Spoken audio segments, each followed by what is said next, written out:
Olá, meus queridos e minhas queridas. Hoje eu vou contar para vocês a história de Isabel Flores e Oliva, uma mulher extremamente mística, espiritual, ligado aos poderes da cura, de amor ao próximo, da empatia, da doação e do sofrimento.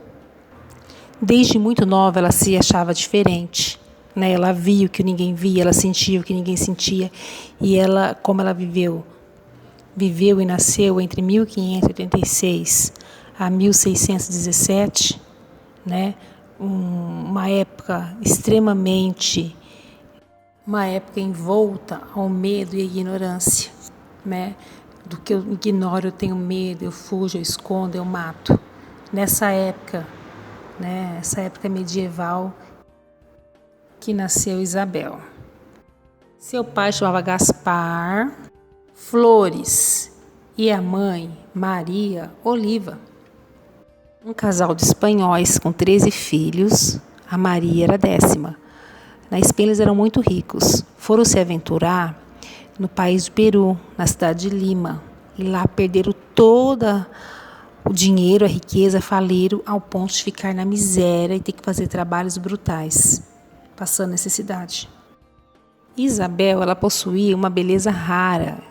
As bochechas dela eram sempre muito rosadas. Daí, a família, a comunidade, colocaram o nome dela de Rosa. Ela era uma jovem de muitos dons, muito prendada, muito virtuosa. Ela bordava, ela costurava, ela cuidava do jardim, plantava as flores para vender, ia para a roça para ajudar os pais. Ela, não entendendo todo esse misticismo, essa intuição, esse dom da profecia, essa espiritualidade que brotava, ela foi atrás da igreja. Na igreja ela colocou o habitário, as roupas, aquela túnica única que as freiras usam, chama-se hábito. E essa mulher em busca, né, de si, essa mulher em busca do autoconhecimento, optou por construir um cômodo no fundo da casa.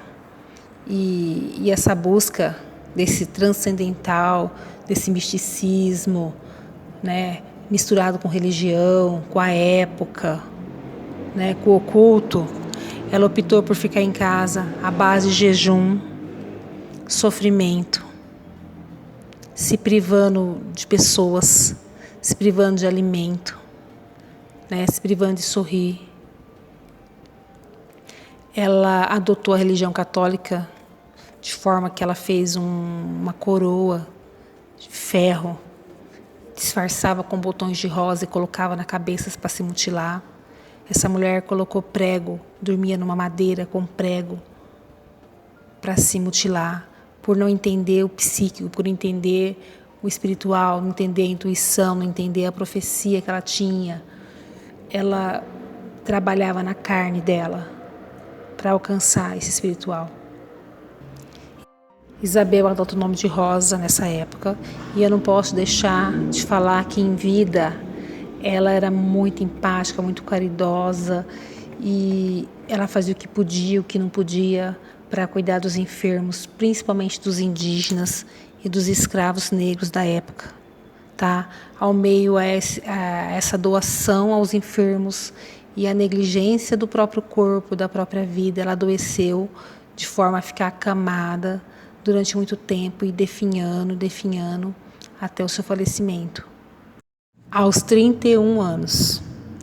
Em vida, ela fazia milagres, né? Ela curava, ela tinha o dom da profecia, e após sua morte, que parou a cidade inteira de Lima, Rosa de Lima, essa figura mística, foi considerada pelos católicos santa. É a primeira santa da América Latina. Ela foi canonizada, tá, em 1671.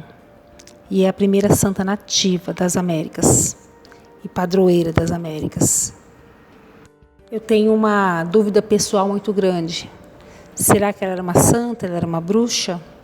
Entendeu? Será que ela optou para esse enclausuramento, esse sofrimento? Ela se guardou todos os poderes dela, das capacidades.